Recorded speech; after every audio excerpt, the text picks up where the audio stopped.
What's up, guys? So my recording just cut out, and I was like a part of the way through the introduction here. So we're gonna jump back in here. I had quite a bit up. All right, so I'm gonna go over magic patterns, and we're gonna dive into pushing a site live. But first, I've shot quite a few videos in the last week, different ways of getting a project from just a concept into a live site, and then also using tools like Cursor to get things from magic patterns over in a cursor, build a backend, see how all that works. You can actually see some of the sites down here that I've worked on.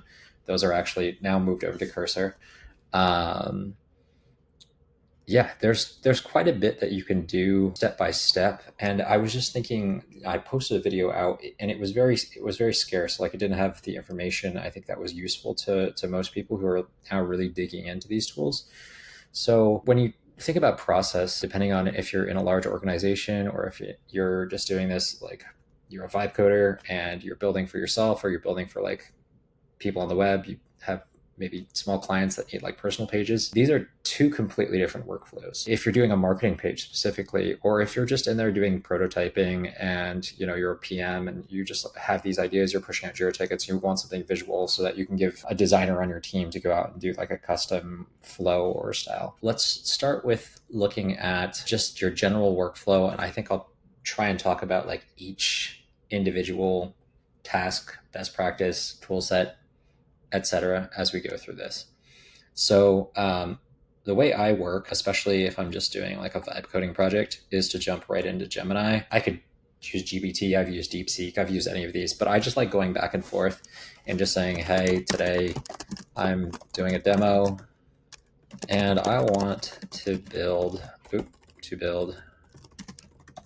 a cool app project that will show users how to get a site from no code onto the web.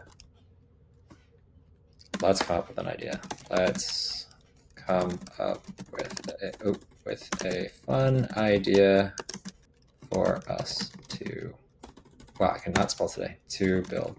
I should be using that site called Whisper, that I think it's called Whisper. You can like talk and it generates your voice into this. All right, so let's see what it comes up with. Virtual pet adoption. Ooh, that's cool. All right, a daily affirmation generator. That's pretty neat. Retro recipe card. Everybody loves food. It's my lunchtime, so oh, that's kind of cool. Okay, we could build a site that displays a series of retro style recipe cards.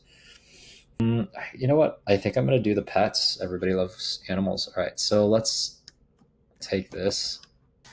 And yeah, I would usually spend a good like hour going through, just chatting through an idea. I'd probably jump on Perplexity. I'd go and just do general web search. I'm doing a lot of like, who else is out there, who's in the space, what are they doing, how far along are they, maybe there's a niche that I can find inside of there. I go to the comments, I see what people are saying. I try and find as many negative comments as I can, like if I'm looking across different platforms or spaces and I see, okay, there's a pattern here, there's a bunch of people who are having issues with this specific thing. You niche yourself into a cool idea that way. And actually, yeah, if you have an area of expertise, I would recommend looking in that field very specifically, because most people who found really good sticky companies are a subject matter expert, and they've looked into a space, they know some of the issues already, but then they find like somebody has said something that's very specific to that space, and you may need to be a subject matter expert in that space to understand why this is a problem. That will allow you to immediately connect the dots between like what is the product that you're building, and it's going to help you build a better MVP right off the bat, than somebody who's just going out and saying, hey, I just want to build, like I am today. I don't know much about pet adoption. All right, so let's dive in here. So I'm going to take this, I'm going to shoot this into Gemini. I'm going to say, hey, I like this idea. Let's build a project plan for a one-shot prompt for a no-code tool to build this website. Consider all features and break those into website sections with a nav bar that has, so, nav links at the top of your page. Always love them when they smooth scroll down. Nav bar that has links that on click smooth scroll to the section on your web page. All right, just an extra note. Just give it a little bit more context there. We won't dive too deep into that. All right, so idea stage. Cool, here we go. We have some base content here. This is good. All right, cool. Add that down there. All right, so I'm gonna actually pull all this out and I'm gonna go back to my MagicPatterns dash here and I'm gonna put that all in here. Now we could use a base style, but if you saw my last video, one thing that I did was I went in and I'm gonna simulate this because if you have a design system or a certain like style guide that you want to use, you would just start plopping that in and create your, what do they call it in here? Your preset. That would be your preset. Or if you have components, you can jump in here and add your components so that everything comes in like your brand and everything that you develop. Maybe you had a designer already design something for you. I would do that prior just so that everything comes in. But for us, because we don't have one, I'm gonna close this. I'm gonna say, here, let's do color UI color palette generator. All right. Let's go into here. All right. Start the generator. This is a great tool to get like a nice little palette going. Okay, let's go. Hit the space bar. Oh, I love it. Randomize. Oh, this is the next. Okay, cool. That's right. All right, now I remember how to use this. I have not been on this site in a long time. All right, so let's do, I'm gonna do, that's kind of nice.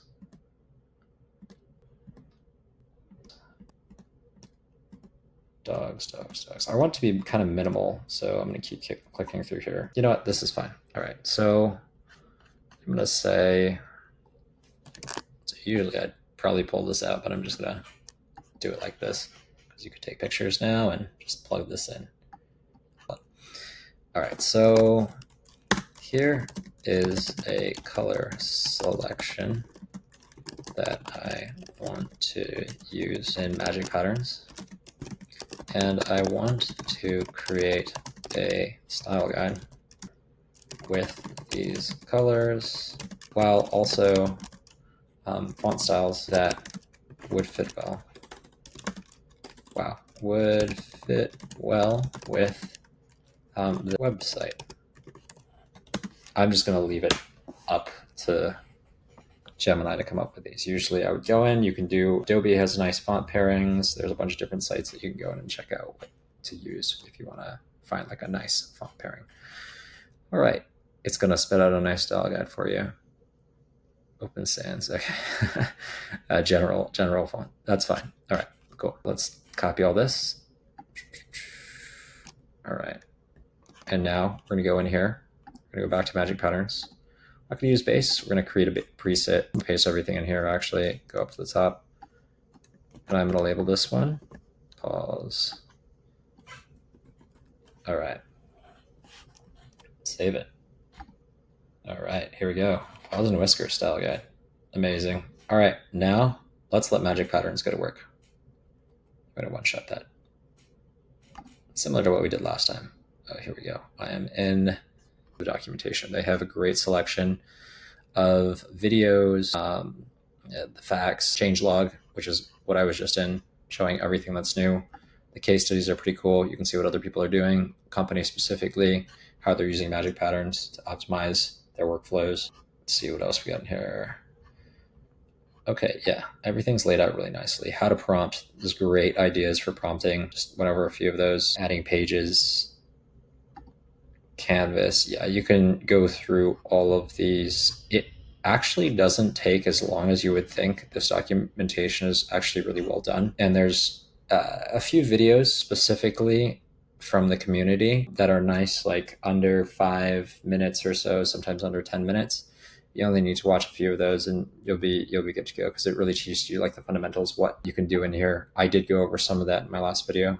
So let's jump back over here. I'm going to close out of this. I have a lot of this open. Oh yeah. Looking at the endpoints here, they do have a API. All right.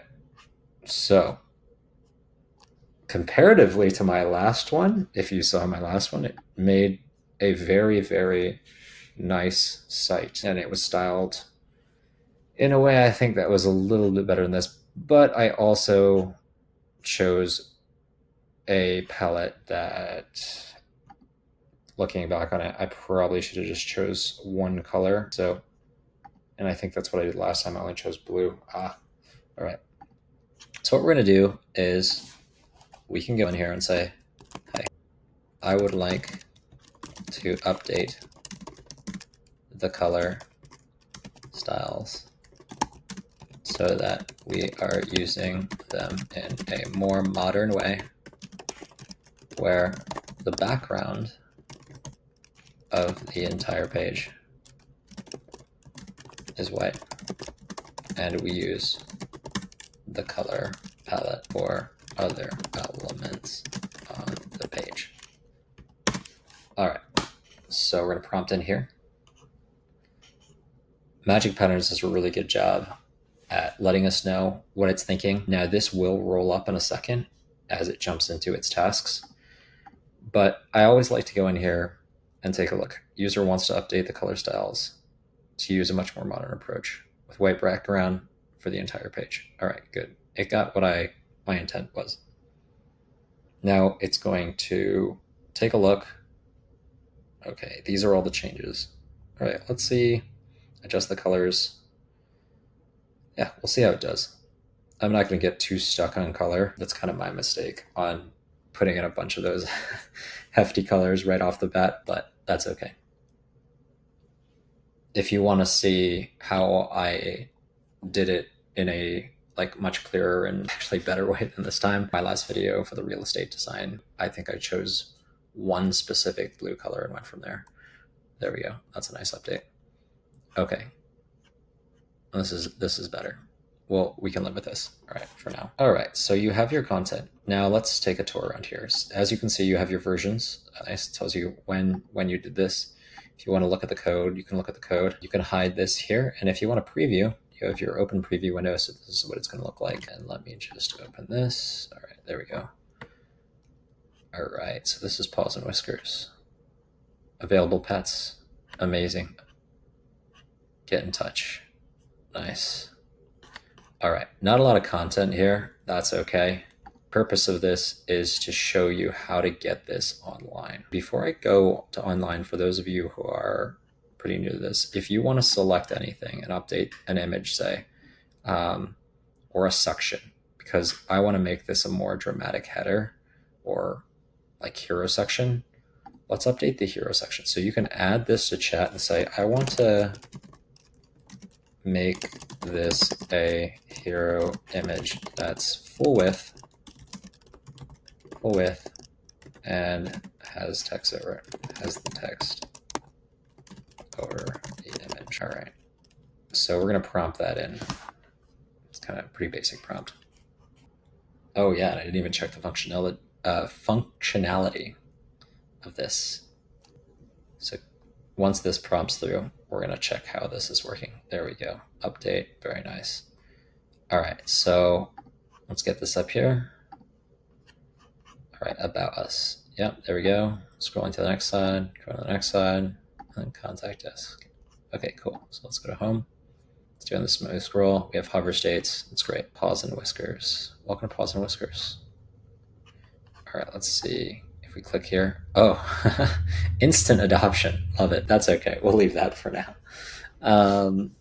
Wish it was that way. If you were going to create a new page, and actually let's just do that. So let's do the adopted. Instead of on click of the adopt me button, let's go to a page that has the form for adoption with a send button. This page should be called adoption form. And actually, to add a page, you do the slash, and I'll show you why that's important. All right, so we're going to create a new page.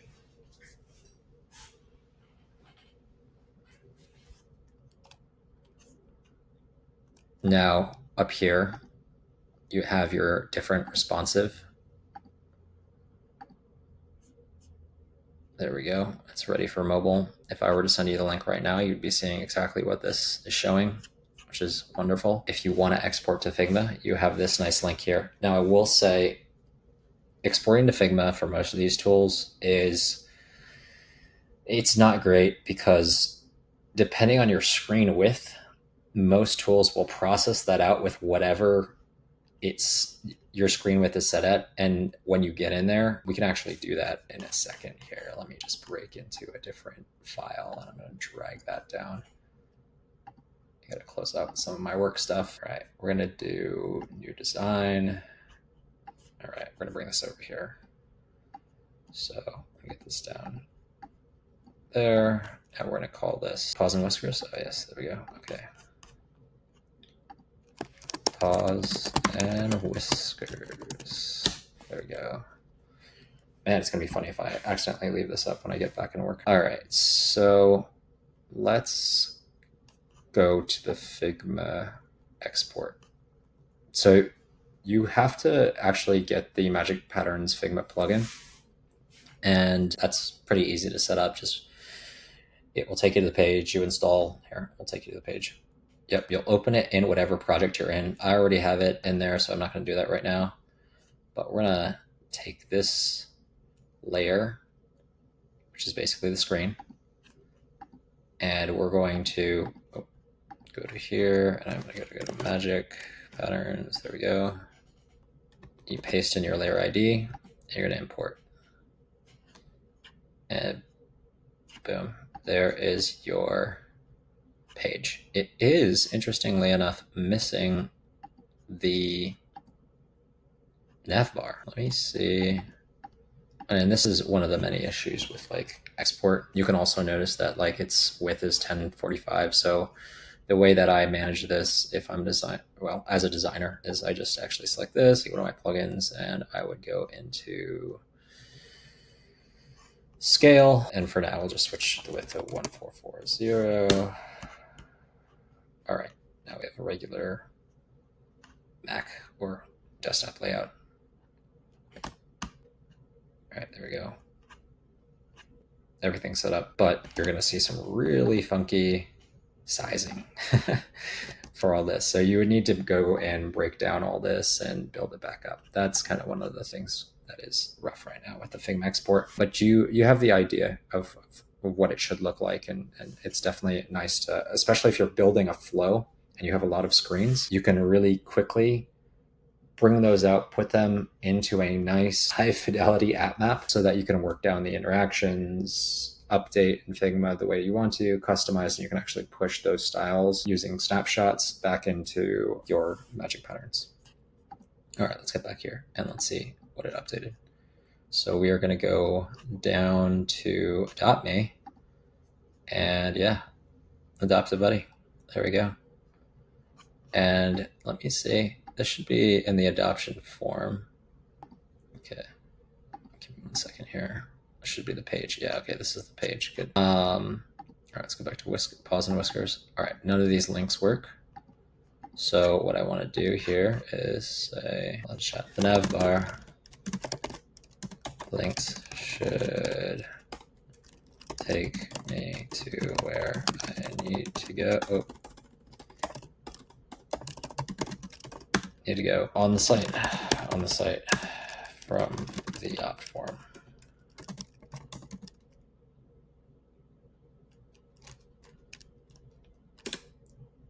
And actually, there would probably be a little change up here too.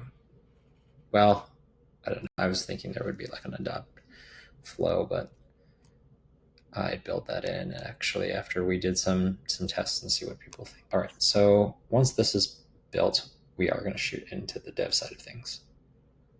All right, so let's see. Are we going home? There we go. Okay, it works. Amazing. Let's see it. Meet the pets. Good. All right, cool. All right, so I just jumped ahead because I made a couple funny mistakes. But we're going to actually now sync to GitHub. So I got to log in here. Yep, we're going to create sync.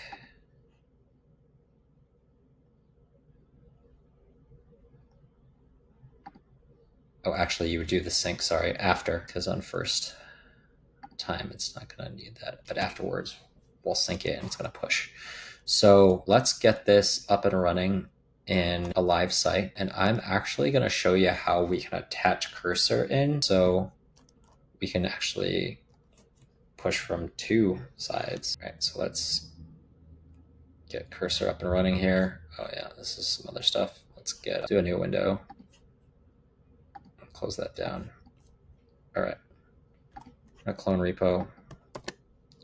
Now this is the virtual pet. So you just took, here, I'll do this again. I'm gonna copy this. Also make sure that you have a GitHub account. So yeah, we're gonna clone the repo, get in here. We're gonna do a new folder and we're just gonna call this folder virtual pet adoption demo. All right, we're gonna create that and we're gonna set that as the repo. All right, cool. Yep, we're gonna open that. All right, so I wanna be able to, let's get this attached, or actually let's set this site up to the web. I will attach it to, I never spelled this right, Vercel. And let me get Vercel open. Oh yeah, it's V-E-R-C-E-L, of course. V-E-R-C-E-L, Vercel. All right, so we're gonna get down here.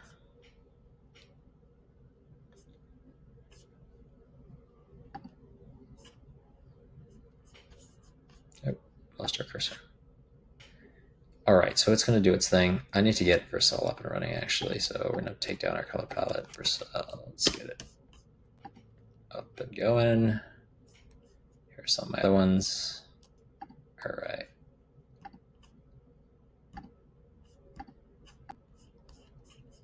Now let's get back to cursor really quickly.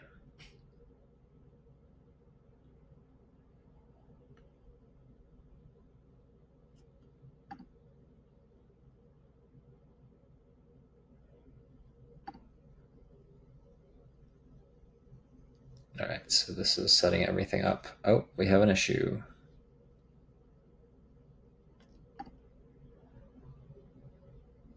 Yeah, it's going to run through and correct that.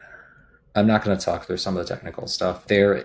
If you do get stuck, I will say you can take a snapshot of this, and if you have Gemini, or you can actually even put it in here and say this is what's happening. I like to use like a Gemini or GPT. All right, and it will give me a nice long description of like what went wrong, why it's not working, etc. So let's see, perfect. The build was successful. Now let me create a, okay. We can confirm that for now. Cool.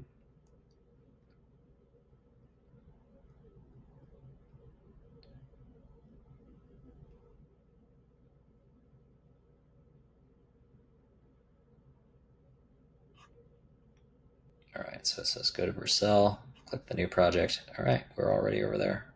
We're gonna import the repository. Sweet. All right, so we're gonna add a new, do project. I'm gonna find it in here. We're gonna import this.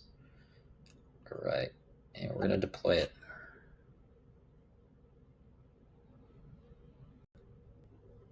All right, so our site is getting hosted.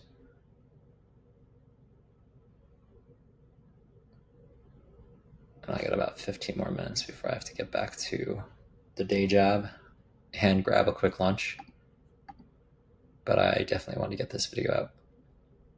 All right, so this is deploying. Let's go back to cursor. That's okay. But yeah, let's check it out. Here it is. We're on the web. Paws and whiskers. And we can inspect this. Take a look at what's going on here. Yeah, here's all our code. This is great. All right, we're live on the web. So let's push some updates. Let's say, okay, so we have the adopt me, takes me here. Cool. Should take me home. Awesome. We're going to do an update from MagicPatterns, and let's do some like font stuff. Okay. I was trying to figure out, you can't see me anymore. I just noticed. That's okay. All right, let's update the website styles while also adding more content. We just want to do this quickly.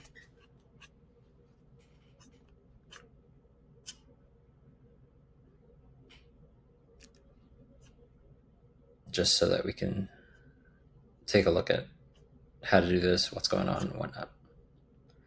All right, so this is processing through.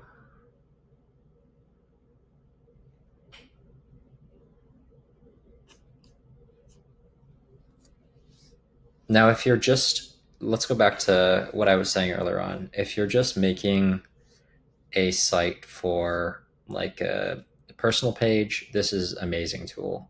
You can get it out on the web. If you're not taking in any sort of data or storing it, this is great. Now, not the downside, but like one of the things, if you're just getting into this and you just want to use MagicPatterns for everything, it's actually not going to be possible because MagicPatterns, as far as I know, still does not have like a backend service that is built in. So it's not like you can come in here and I could actually get, I could push this to the web or directly from MagicPatterns and start, storing people's names, addresses, and all the other information that I would need to add or to get to actually make the site functional. I would actually have to go in and do a very similar process to what I just did, get everything over to Cursor, attach like Supabase or something, and make sure there's a backend functionality so that I can start storing data and actually manipulating that data, etc. All right, so we're gonna go back here. Okay, it updated. All right, so now let's go back into export and we're gonna sync to GitHub and we're gonna sync that. All right, so it's synced with GitHub. Amazing. All right, so we're gonna go over here and we're gonna check out what's in here. And it does take a second. Let me see. There we go. It updated. Yep. There's the update right here. And now if we're gonna update from our IDE, cursor, let's do this. We're gonna do, I would like to modernize the cards for the animals and have different animations as we scroll down the page to see them. I prompt this in.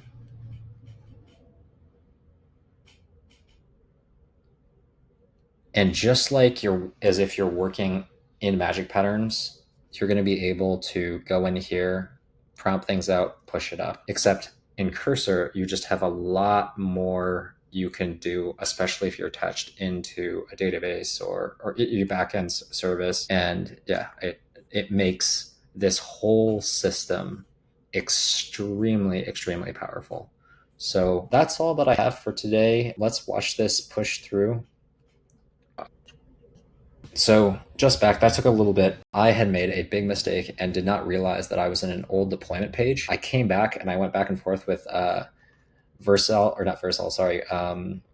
Cursor, and I realized that the merges or the changes that I was making were not being taken into account, or they were. It's just I was on the complete wrong page, so I could not see it. So yeah, I updated from Cursor. All right, that's the end. I will come back next time and share a lot more on how we can do quick updates from different platforms, and also dive deeper into bulk uploads and other cool things about quickly working through getting your UI design onto the web.